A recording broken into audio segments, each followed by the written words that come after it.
Hey, what's up? I'm Ara, aka I Eat Zebra, and welcome back to the channel. If you know me from the Direwolf City live podcast, then you know I love George R.R. Martin's book series, A Song of Ice and Fire.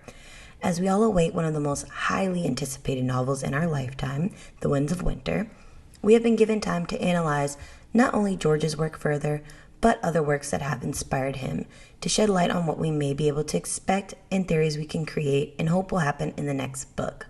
One series in particular that I believe holds some clues on where A Song of Ice and Fire is heading is Tad Williams' series Memory, Sorrow, and Thorn. Sorrow and Thorn, I highly suggest you do if you're looking for a fantasy series to read that is full of world building, a sprawling cast of characters, lore, and so much more.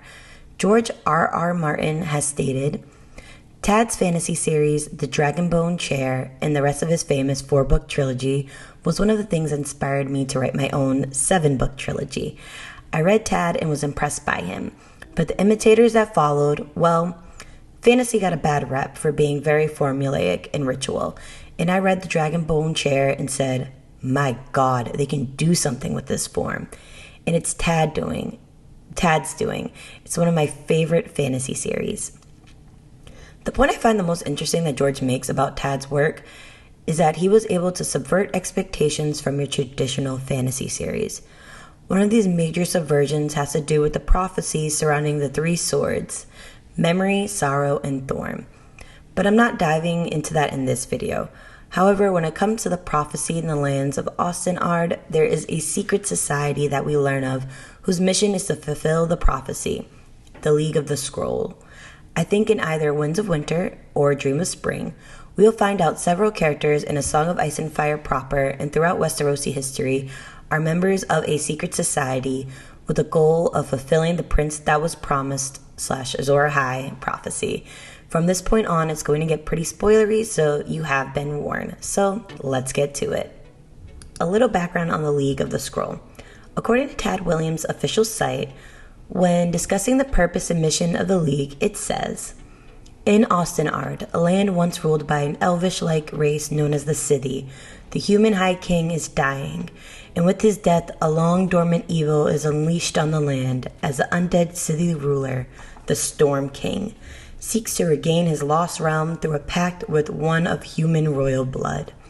Driven by spell-inspired jealousy and fear, Prince fights Prince, while around them the very land begins to die, poisoned by a sorcerous force sworn to annihilate the humans whose ancestors had driven the city from their rightful home long ages ago.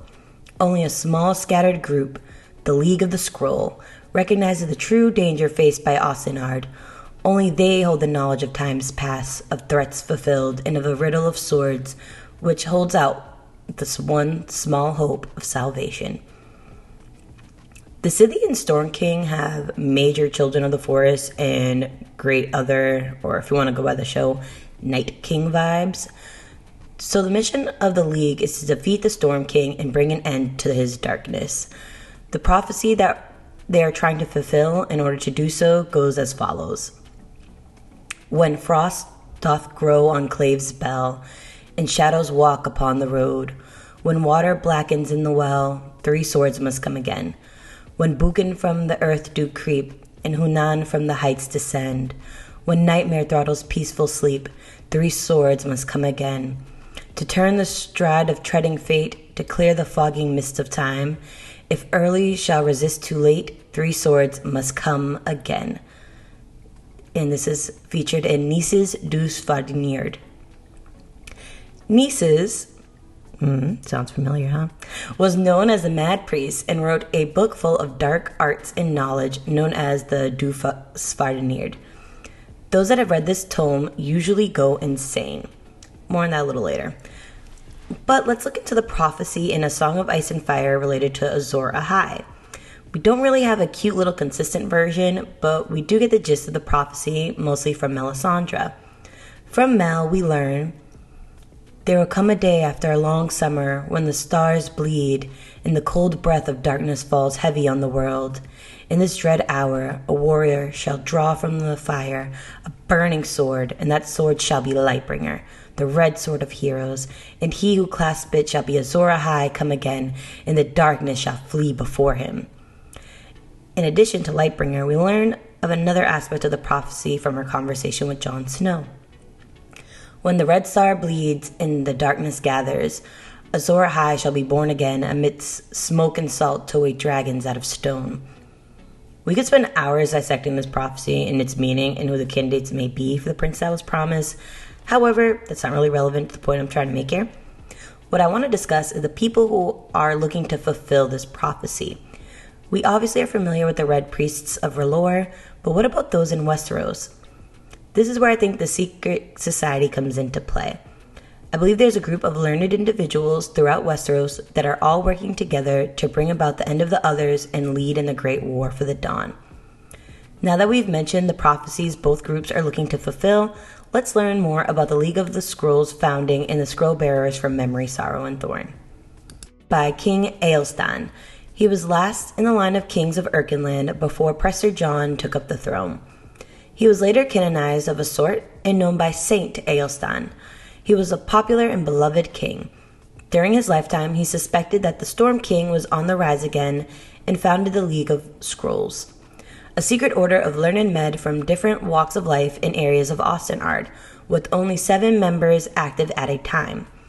The members of the League of the Scrolls generally handpicked their successors, which we'll get more into as we learn more of the members.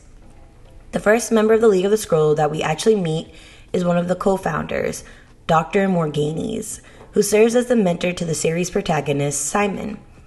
As Simon continues on his journey, he encounters other members of the League. Benabik, the troll who serves as his companion for a majority of the story, is one of the most pivotal to Simon's growth into a young man, along with Prince Joshua Lackhand. Other members we meet along Simon's journey are Katarak, Tiamak, and Yaranuka. Each of the members we meet along Simon's journey have a few parallels to members from A Song of Ice and Fire, who I feel are the equivalent to the League of the Scrolls. So now would be a good time for me to put forth the members I suspect are a part of this group and how it would have started. I believe our beloved king, Aegon V, aka Egg from Duncan Egg, founded a secret society of learned men to fulfill the prophecy of the prince that was promised. It would be fitting for this group to have also had 7 members due to the significance the number 7 plays with the faith of the 7. I believe some of the early members he chose were his brother, Maester Aemon, his uncle, Brynden Rivers, aka Bloodraven, and Maester Marwyn, aka Marwyn the Mage. Other notable members throughout A Song of Ice and Fire that I highly believe are members or were members or soon-to-be members are Rhaegar Targaryen, Helen Reed, Oberyn Martell and his daughter Sarella, who is posing as Alaris at the Citadel, and Samwell Tarly. You may be asking, why would Egg start such a group? Well, it is said by Maester Yandel in The World of Ice and Fire that the last years of Aegon's reign were consumed by a search for ancient lore about the dragon breeding of Valyria, and it was said that Aegon commissioned journeys to places as far as Ashai by the Shadow with the hopes of finding texts and knowledge that had not been preserved in Westeros. Why did Egg want to bring dragons back? Well, for the obvious reason being that he is a Targaryen and their family's long history with dragons and the power that they bring. I think a bigger indication has to do with the ghost of Highheart, who is known to be a friend of Jenny of Oldstones, who is Egg's daughter-in-law via his eldest child, Duncan. The ghost of Highheart foretold that the prince that was promised would be born from the union of Jaehaerys and Shera's 2 children, Aerys and Rhaella. Jaehaerys and Shera are Egg's children. Well, part of the prince that was promised prophecy is awakening dragons from stone. I think one of the factors leading to the destruction of Harrenhal has to do with this portion of the prophecy. Be a great time to point out the parallels between Aelstan and Egg. Both were beloved rulers to the common folk. They also are pretty bookish, but can fight when the time calls for it. Their deaths also have a lot in common. Aelstan dies beneath the Hayhold fighting a dragon, in which they both die. Egg has a dragon-related death as well during the tragedy at Summerhall. However, we know Aelstan had suspected the Storm King was on the rise again, which led him to founding the League of the Scrolls. So what would make Egg do this, or make him think now was the time to prepare? Well, for one, as I mentioned, The Woods Witch, aka Ghost of High Heart, foretelling the prince that was promised would be born from Aerys and Rhaella's line. We know Egg was very close with his brother Maester Aemon. Where was Maester Aemon during most of his brother's reign? Well, up at the wall, serving at Castle Black alongside their uncle, Brynden Rivers, better known as Bloodraven. My thought process on this is Egg, in his talks with Aemon and Bloodraven, hear that the cold winds are rising, and tales of the others being real, and obviously needing someone to lead them against the others in the War for the Dawn. Combined with whatever prophetic dreams the Ghost of High Heart was talking about regarding the prince that was promised, Egg, being the king, decides to form this group to prepare for this inevitable war and give this future hero the knowledge they need to fight back. This would require sending the recruits on different missions to gain more knowledge and insight. The missions I believe Egg commissioned were Aemon to remain at Castle Black and read and learn as much from the libraries there and along the wall. Marwyn was most likely recommended by Aemon to go to Ashai to learn more about dragon lore and the magical arts. Bloodraven, I believe, was sent north of the wall to seek out information from the free folk, and on that quest, I believe, is where he meets the Children of the Forest and is chosen as their main greenseer, aka the Three-Eyed Crow. Parallels with Yaranuga, a founding member of the League of the Scroll. Yaranuga lives most of his life in perpetual vigil over Storm Spike, the black northern mountain that is home of the Norns. The Norns are similar to the others. So both of these original members live in far reaches of the north, standing guard over the realm of the dark enemy force. For Yaranuga, it is the Norns, and Bloodraven, it is the others. I don't want to give too many spoilers, but I believe Yaranuga's fate is going to be very similar to Bloodraven's. If we can go on the plot point from the Game of Thrones show, there's a lot in common there. Well, let's get back to Maester Aemon for a moment, because I believe he shares so much in common with Simon's first mentor and League of Scroll founding member, Dr. Morghanes. Morghanes devoted his life to the study of the art and the history of Osenard, particularly the myths surrounding Prester John and the human conquest of the Hayholt. This would include the legend of his defeat of the dragon Shurkai, whom we find out later was actually defeated by Aelstan, as I mentioned earlier. He also knows and protects the secret legacy of Aelstan's family. Morghanes and Simon remind me a lot of Aemon's relationship with Prince Rhaegar and his son Jon Snow. A part of me suspects that Aemon may have some suspicions on Jon's parentage, but as of now, we don't have any confirmation. Like I mentioned before, Aemon's mission from Egg would have been to gather as much history and lore around the others and the prince that was promised. Evidence of this can be found in the book Maester Aemon left Jon, the Jade Compendium, and the particularly highlighted passage about Azor Ahai. This could be interpreted as Aemon only slighting Melisandre, who has not so subtly implied Stannis is this figure, which he obviously contests on multiple occasions. However, I think he could be guiding him towards learning more about the prophecy and to be his successor. Aemon is not only guiding Jon and serves as his mentor like Morghanes and Simon, but he does this with Sam too. It's from 2 of Sam's POV chapters we get more information on Aemon's knowledge of the prophecy.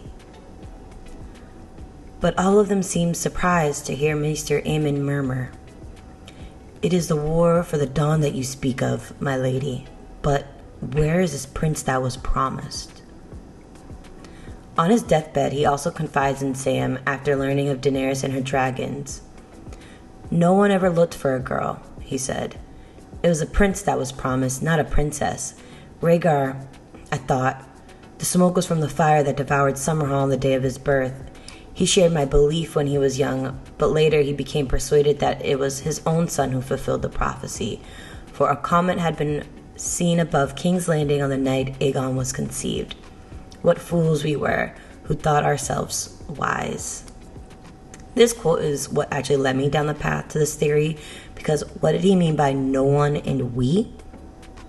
It seems like he may only be talking about just himself and Rhaegar, but I highly doubt that they were the only two, since we know of Jaehaerys and Shera being told their children's line would produce this prophesied savior. Since we are on the subject of Aerys and Rhaella's kids, let's get into Rhaegar. As we know, Rhaegar clearly was in communication with Aemon about this prophecy. I actually believe when Barristan tells Dany, one day Prince Rhaegar found something in his scrolls that changed him. No one knows what it might have been, only that the boy suddenly appeared in the yard, walked up to Sir Willem Darry, the Master at Arms, and said, "I will require sword and armor. It seems I must be a warrior." I believe the scrolls were sent from Maester Aemon, telling him about this prophecy and his potential role in it. As we know, as a child, Rhaegar believed it. We learn more about this obsession through Daenerys' House of the Undying vision when she sees what appears to be Rhaegar and Oberyn Martell. "He has a song," the man replied. "He is a prince that was promised, and his is a song of ice and fire." He later goes on to his "the dragon must have 3 heads" idea regarding this prophecy, which clearly indicates he's been looking into this for quite some time. Rhaegar reminds me of Prince Joshua Lackam. Prince Joshua has an insane older brother, Elias, who becomes a mad king. Even though Rhaegar is the eldest, Elias and his father Aerys do share a lot in common. Joshua and Rhaegar were both known to be very bookish with a love for learning and lore. They both are capable fighters and are prone to be a bit melancholic. Joshua eventually goes into hiding and becomes a member of the League of the Scroll. I do believe Rhaegar is dead, but before his death, I believe he was a member of this group. Another currently deceased character in the books that I believe was a member of this group is Oberyn Martell. We do know Oberyn spent time at the Citadel and forged a few links of his own, and he was well traveled. He also does not seem to bear any bad blood against his brother-in-law Rhaegar. After their fall, Oberyn signed a marriage proposal between his niece, Arianne, and Rhaegar's younger brother Viserys. So clearly there wasn't animosity towards the Targaryen family, despite the rumors about Rhaegar. I think during this time at the Citadel, and with a reference from Rhaegar, he was recruited into this group through Marwyn the Mage. I believe their relationship is why his daughter Sarella has been successful posing undercover as Alaris at the Citadel, and is her father's chosen successor. We see before Maester Aemon tells Sam, "The Sphinx is a riddle, not the Riddler." I believe he was aware of who she was due to communication he has had with Marwyn. Alaris is referred to as the Sphinx and is one of the first people Sam meets at the Citadel that leads him to Marwyn. Aemon, as the head of this group, would have the most knowledge of its members, which is similar to Morghini's, as he was aware of changes in members whenever they did occur. With Oberyn's death, it only takes a cryptic raven to inform him of the change. Alaris also openly and excitedly praises Aemon's wealth of knowledge and her disappointment of not being able to meet him. Assuming Marwyn was praising him, I'd imagine her father may have as well. Oberyn draws similarities to Benedict. Benedict is more well-traveled than most of the trolls. The same can be said of Oberyn. They both are not only intelligent, but fearsome fighters, with a weapon of choice being poison. Benedict with his poison darts, and Oberyn was called the Red Viper for a reason. Even though Benedict serves as a major influential mentor in Simon's journey versus Oberyn, who's only featured for a short time, his daughter's story isn't over yet, and with her teaming up with Sam, I believe we'll see her do some big things in the future in the War for the Dawn. With the death of Maester Aemon, I believe Marwyn is going to take the reins as the leader of the group. Marwyn draws a lot of parallels with Cataract. He is a monk and scholar who becomes a member of the League of the Scroll. During his research, he unearthed a copy of Dusvadnird, the Black Tome of Nice's lore that revealed the impending return of the Storm King. Cataract, unlike most that have read the Cursed Tome, was able to maintain some semblance of his sanity, but to outsiders, he comes off as a drunk lunatic. Marwyn isn't known as being too much of a drunk, but he is known for being eccentric and uses the hell out of sour leaf. Marwyn has also been to Ashai and has probably come across some real dark knowledge of magic, shadow bending, and more lore.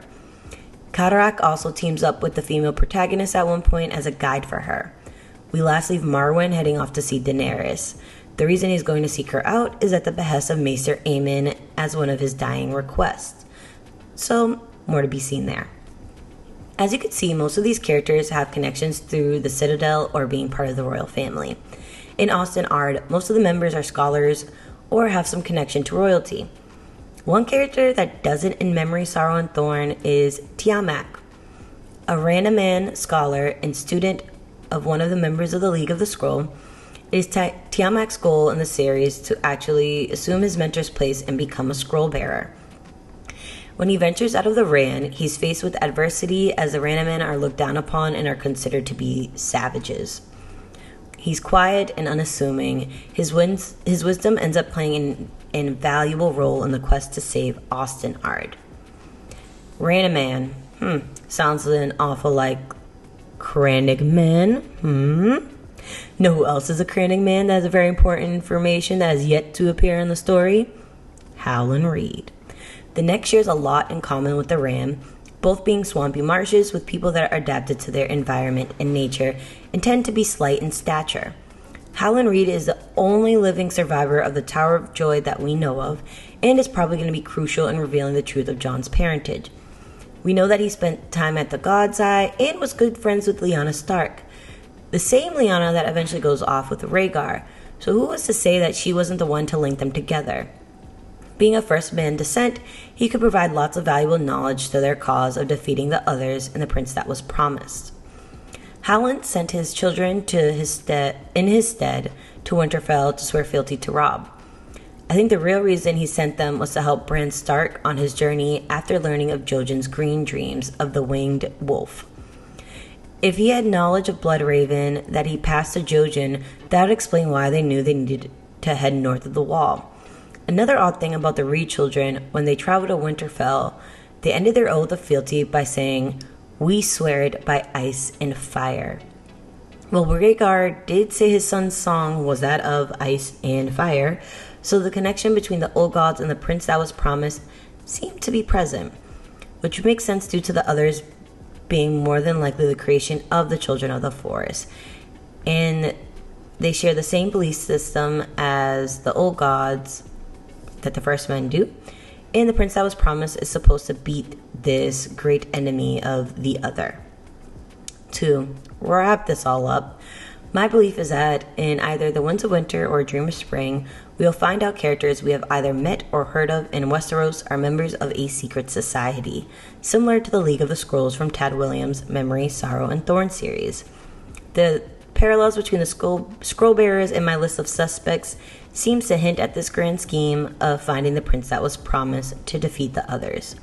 Similar to the prophecy the League of the Scroll was looking to fulfill to defeat the Storm King. I wish I came up with a cool name for the Westeros Secret Society. If you have any ideas, leave it in the comments below. While you're there, let me know if there are any other parallels you may have drawn, or if you want to learn more about the connections between these two epic fantasy series. Don't forget to like and subscribe and hit the notification bell for future uploads. If you like A Song of Ice and Fire or want to learn more about House of the Dragon, check me out on Direwolf City on Gray Area's channel. We are live Sundays at 8:30 p.m. Eastern Standard Time. You can also listen to our new true crime podcast, Preposterous AF, available on all streaming platforms with new episodes dropping every Monday. See you next time. Bye!